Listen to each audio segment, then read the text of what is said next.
Substance, podcast stupéfiant.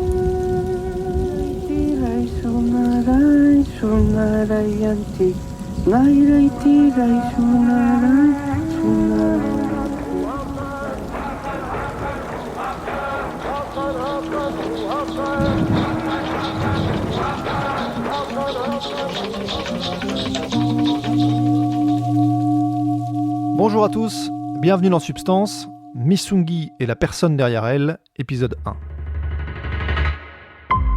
En 1966, l'écrivain italien Dino Buzzati a publié une nouvelle qui s'appelle Le Cas. C'est l'histoire de Stefano, un jeune garçon qui tombe sous le coup d'une malédiction. Il est poursuivi tout au long de sa vie par un monstre marin qui s'appelle le Cas. Son père lui dit que le Cas le poursuivra jusqu'à ce qu'il puisse le dévorer, et il lui conseille d'éviter d'aller en mer. Stefano suit d'abord ses conseils, mais au fond de lui, il rêve de naviguer. Et quand son père meurt, il devient marin.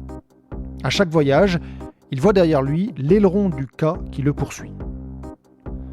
À la fin de sa vie, il décide d'arrêter de fuir le monstre et d'aller à sa rencontre pour savoir enfin de quoi il retourne. Alors je ne vais pas vous raconter la fin, pour le moment, mais en écoutant le témoignage de Missungi, et en particulier sa belle et étrange conclusion, j'ai été frappé par la similitude entre son parcours et la nouvelle de Buzzati. Stefano fuit le Cas. Missungi, elle, a peur de ce qu'elle appelle la personne derrière elle. Une angoisse profonde qu'elle décrira dans cet épisode. Missungi est une femme de 33 ans. Elle m'a reçu pour l'interview chez elle, dans un petit appartement d'une grande tour de la proche banlieue parisienne, qui a une vue magnifique sur le bois de Vincennes. Missungi a eu un parcours très dense avec la drogue, qui a commencé à l'adolescence et qui s'est terminé à l'aube de ses 30 ans. Elle va vous raconter tout cela en 3 épisodes, dont voici le premier. Réglez le son, mettez-vous bien et écoutez, vous êtes dans Substance.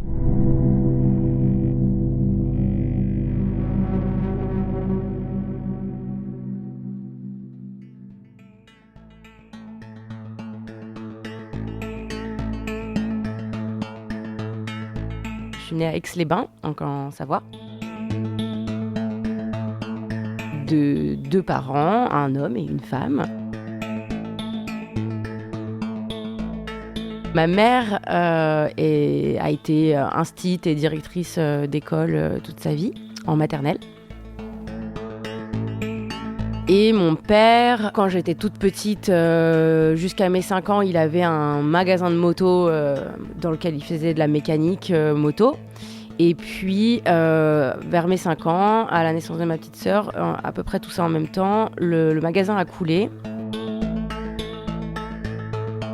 Et à partir de là, même si c'était déjà le cas avant, c'était déjà un petit peu un magouilleur, etc. Ça fait partie des raisons pour lesquelles le truc a coulé.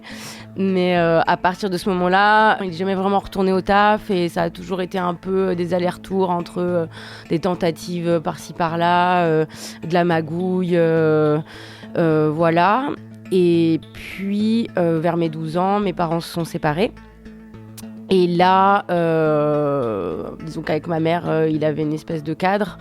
À partir de la séparation, là, il avait plus de cadre du tout. Et donc, il s'est mis à être un trafiquant de drogue. Il faisait pousser du cannabis en grande quantité. Il le revendait. Et il vendait aussi d'autres trucs. Jusqu'à ce qu'il se fasse choper quelques années après. Il a fait 6 mois de prison ferme. Voilà, les 6 mois, c'était à peu près quand j'étais au milieu de mon lycée, quoi, pour situer.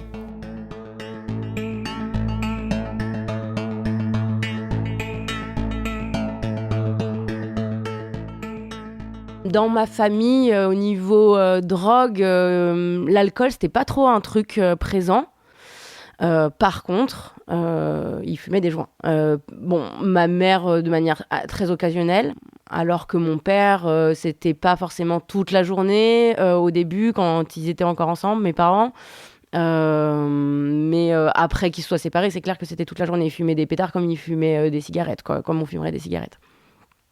Ça a été un peu le cas aussi de mes frères et sœurs, de moi-même, dès que j'ai été ado. Voilà. Donc le cannabis, c'était un truc qui était présent, banal. Et puis, bon, bah, du coup, pour moi aussi, comme mon père était producteur et vendeur de cannabis, c'était très accessible et gratuit. Voilà. J'ai commencé un peu tout en même temps, à mettre du rouge à lèvres, fumer des cigarettes, sortir avec des mecs. Enfin, voilà, c'était un peu toute une dynamique je traînais qu'avec des gens qui étaient plutôt en 4e, 3e, quand moi j'étais en 6e, 5e. Donc voilà, j'avais ce truc de vouloir être plus grande et un peu scandaleuse, quoi. Je pouvais me fournir du cannabis assez facilement, et donc c'était une manière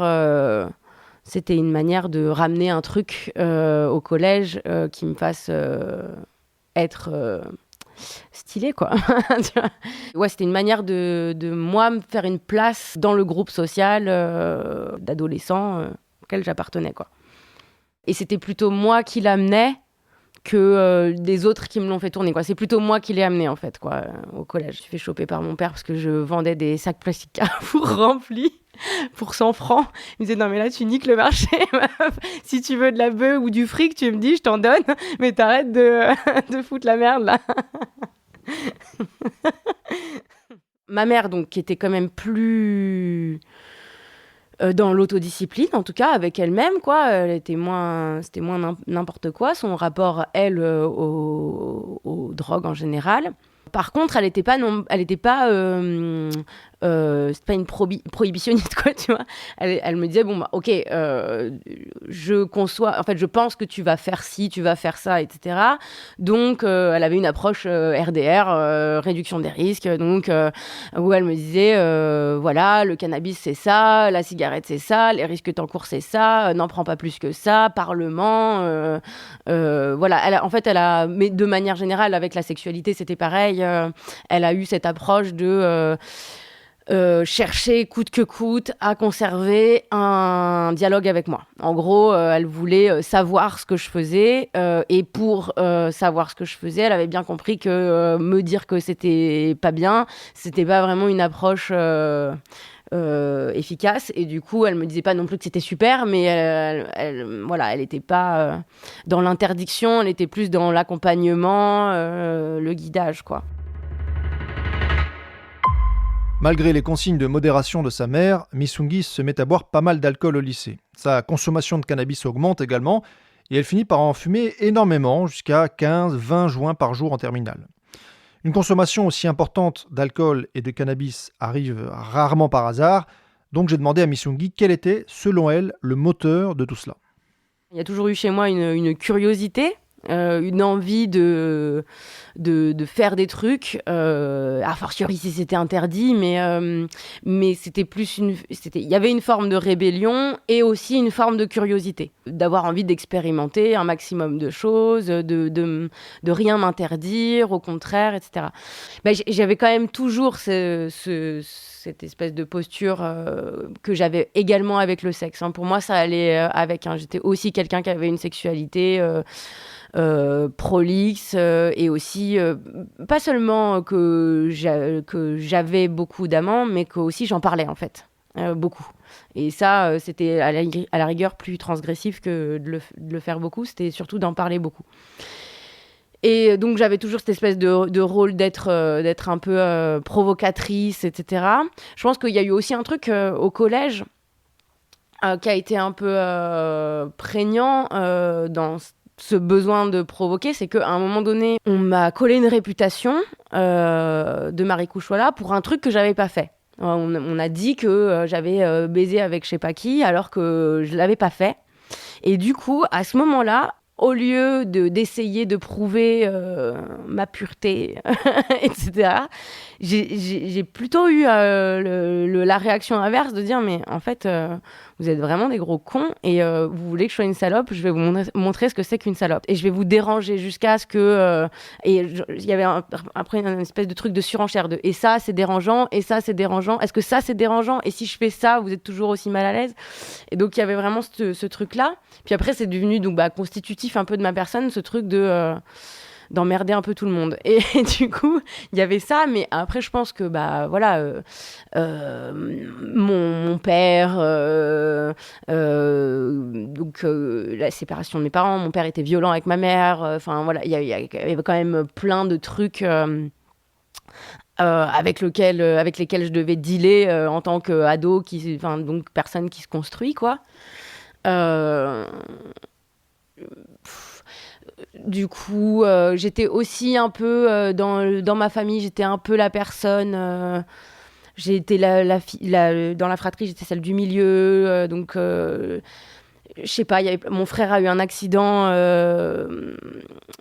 Il s'est retrouvé en fauteuil roulant. Il y a eu plein d'événements un peu compliqués et je me suis beaucoup retrouvée à être finalement la personne la plus stable, en fait, celle qui gère le mieux le truc, en tout cas en façade, enfin du point de vue de ma famille. Et du coup, je pense que c'était ma soupape, c'était ça, quoi. Enfin, c'était l'endroit où je pouvais relâcher la pression que je pouvais ressentir sur mes épaules, quoi. À côté de ça, j'avais des super bons résultats à l'école, etc. Bon, sans en branler grand-chose, en vrai. Donc, j'avais des prédispositions, j'en sais rien. Mais... Donc, en fait, j'avais cette espèce de double truc d'être à la fois... je savais très bien quoi faire pour qu'on me foute la paix. Donc, en fait, quelle case il fallait cocher pour qu'on puisse pas m'emmerder.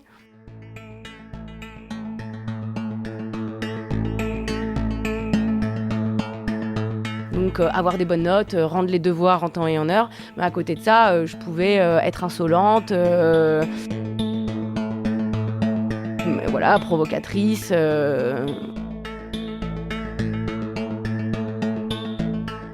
Et c'était un peu ça mon credo, quoi. C'était d'être d'un côté irréprochable et d'un autre côté insupportable. Tu vois, genre, voilà.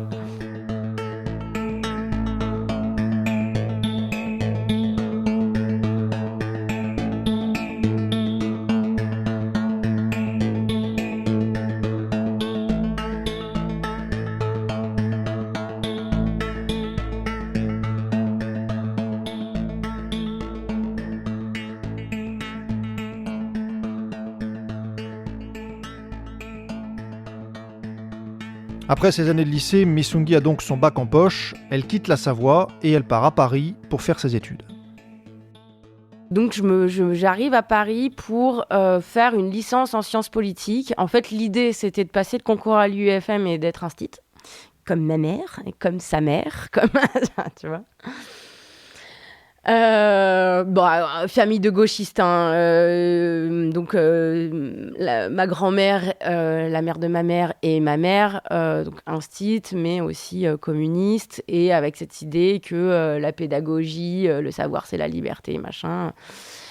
Donc éduquer les nouvelles générations, c'est un levier politique important et tout. Donc j'avais ce truc, j'étais très politisée, et j'avais ce truc de je vais être instite parce que c'est une manière de militer, quoi. Et donc il fallait avoir une licence pour passer le concours à l'UFM. Et du coup, je me dis, je vais faire une licence en Sciences Po à Paris 8 à Saint-Denis. Comme on était tous fauchés, j'avais pas les moyens de me payer un appart, mes parents n'avaient pas les moyens de me payer un appart, donc ma grand-mère habitait à Saint-Denis, et donc la première année, j'étais sur un lit de camp dans le bureau de ma grand-mère, à faire cette licence de Sciences Po que j'avais choisie parce que je me disais que j'aurais pas besoin de beaucoup travailler vu que j'avais été bien éduquée sur les questions politiques, l'histoire et tout ça. Et donc c'était un peu un choix de comme ça, j'en branlerai pas une, j'aurai des bonnes notes et puis voilà, enfin la facilité, quoi. En fait, c'était assez passionnant. Je branlais pas grand chose comme d'hab, mais quand même je trouvais ça passionnant. Donc j'allais en cours la plupart du temps. Je me suis mise à bosser, donc à être animatrice à côté de ça. Et j'ai rencontré différentes personnes qui, comme moi, étaient à la fois studieux d'une certaine manière, quoi. Enfin, qu'on n'avait pas vraiment rien à branler des études, qui avaient quand même une espèce d'objectif, qui se débrouillaient plutôt pas mal, qui étaient relativement intelligents, mais qui, à côté de ça, se droguaient, quoi. Pas que se droguer, mais avait plutôt un comportement, comment dire, marginal, quoi. Enfin, voilà, des marginaux.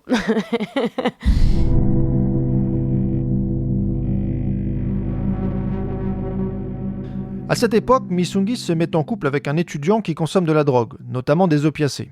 Avec lui, elle va prendre beaucoup de psychotropes, des stimulants surtout. Ils finissent même par en prendre tous les jours. Et à un moment, ils se rendent compte que ça ne leur convient plus. Et pour calmer cette consommation excessive, ils décident de se tourner vers une autre drogue très différente, les champignons hallucinogènes. Alors ça fait partie d'une autre catégorie de psychotropes qu'on appelle les psychédéliques ou les hallucinogènes. Et ils sont très différents des stimulants ou des opiacés. Ils sont différents à la fois parce qu'ils ne sont pas addictifs et parce qu'ils sont connus pour faire vivre des expériences très profondes où la conscience de soi est modifiée radicalement, des expériences qui sont souvent décrites comme très enrichissantes par ceux qui les expérimentent. Alors les autres psychédéliques connus, ce sont le LSD, la DMT ou la mescaline par exemple. Et de fait, la découverte des champignons va complètement modifier le rapport aux drogues de Misunghi. À l'époque, on prenait énormément de stimulants, donc cocaïne, amphétamine, speed, MDMA, etc. Et on en vendait, donc on en consommait gratuitement aussi, du coup. Et on s'était mis à fumer, enfin à baser et à fumer la coke, donc à fumer du crack, quoi. Et du coup, on baisait plus trop et on n'était pas trop content de ce que ça faisait sur notre couple. Et donc, cette histoire de champignons était venue dans l'idée de nous aider à baisser notre consommation de stimulants, à faire une sorte de sevrage accompagné par les champignons. Ça a super bien marché. On s'était fait un protocole assez simple. Une fois par mois, on prenait des champignons.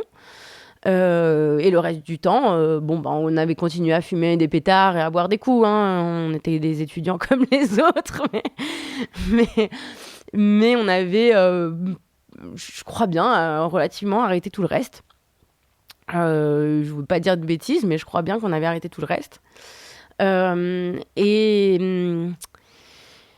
Et en même temps, donc ça a marché, mais aussi, moi, je me suis surprise à trouver ça vraiment très cool. Et puis, du coup, pendant plusieurs mois, on a pris des champignons comme ça, si je dirais 6-8 mois, une fois par mois. Je me suis rendu compte que c'était à la fois hyper intéressant, hyper riche comme expérience, et en même temps, avec pas du tout l'envie d'en prendre tous les jours, quoi. Mais ce truc de oula, c'est bien, c'est super chouette, mais franchement, une fois de temps en temps, c'est bien, quoi, ça suffit. Ça a été le moment où je me suis rendu compte que finalement, les autres drogues, c'est pas que j'aimais pas, hein, mais il y avait un lourd truc à payer, quoi. La descente était violente. Ça me faisait beaucoup de dépression. Puis le fait que j'en consommais tout le temps, ça faisait que je mangeais pas beaucoup, que je dormais pas beaucoup. Enfin, j'ai raté ma seconde année de fac à cause de ça. Donc ça avait des gros impacts sur ma vie, alors que les psychédéliques, je voyais que ce truc-là, je pouvais d'abord en tirer plus d'intérêt, de plaisir, et puis même, c'était pas juste du plaisir, justement, c'était quand même vraiment intéressant. Et en plus, ça pouvait se combiner plutôt bien avec une vie, entre guillemets, normale, quoi. Et puis, il y a un truc principal, quoi. Le truc principal que ne m'a jamais provoqué les amphétamines, etc., et que m'a provoqué plusieurs fois le LSD, les champignons et tous les hallucinogènes en général. Ce questionnement sur l'ego, la réalité. Donc qu'est-ce que la réalité, qu'est-ce que je suis moi dans la réalité, toutes ces questions-là, je me les suis jamais tellement posées en prenant de la coke ou du speed, alors que pas systématiquement, mais en fait, disons que c'est pas forcément, ça n'a pas attiré toute mon attention à tous les coups, mais quand même, un des premiers effets ressentis quand il y a une montée de psychédéliques, c'est que tout à coup, la réalité semble différente. Voilà. Donc, c'est un peu l'effet, quoi. C'est ça que ça fait. Donc, du coup, on peut difficilement passer complètement à côté, quoi. Et c'est ça qui est intéressant. C'est d'avoir un autre point de vue, de regarder soi-même et le monde depuis un autre point de vue. Et du coup, ça, je trouve que ça peut être utilisé comme un outil constructif. Ça peut aussi, je connais des gens qui étaient accros au LSD et qui l'utilisaient comme un stimulant, qui donc n'étaient pas du tout dans un rapport sains au truc, ou en tout cas, ils étaient plus du tout dans la réflexion sur l'ego, l'univers et le reste. Mais voilà, c'est possible d'avoir une utilisation chouette et cool de ces drogues-là, alors que je crois pas que ce soit vraiment possible d'avoir une utilisation aussi intéressante et aussi cool des amphétamines, par exemple, quoi.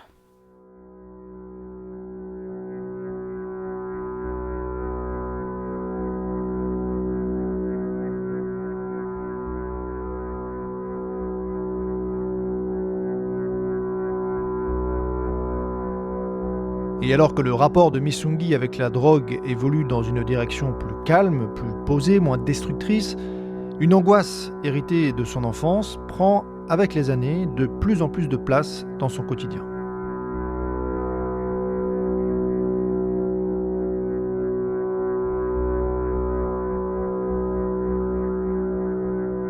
Il y avait un truc qui était une peur d'enfance, quoi. Un peu la peur du noir, mais pour moi c'était un peu plus compliqué que la peur du noir. J'avais une espèce de truc que j'appelais la personne derrière moi.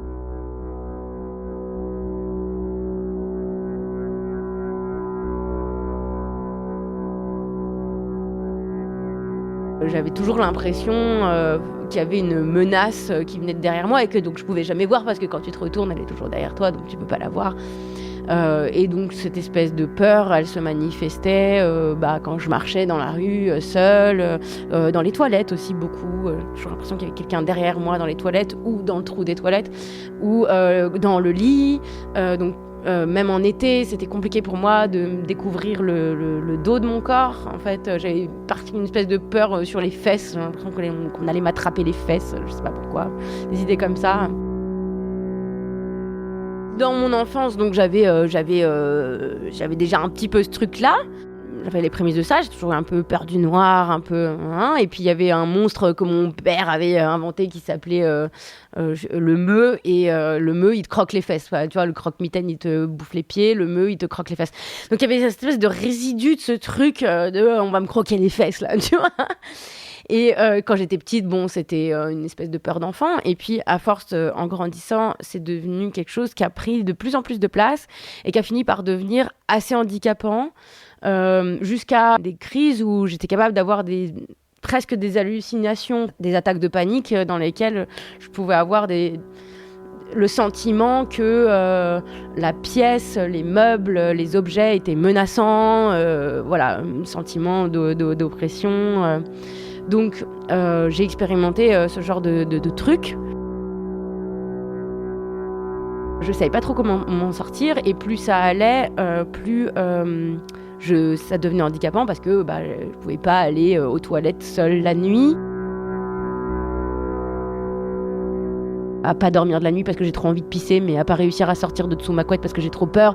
Enfin voilà, des trucs comme ça, c'était assez chiant.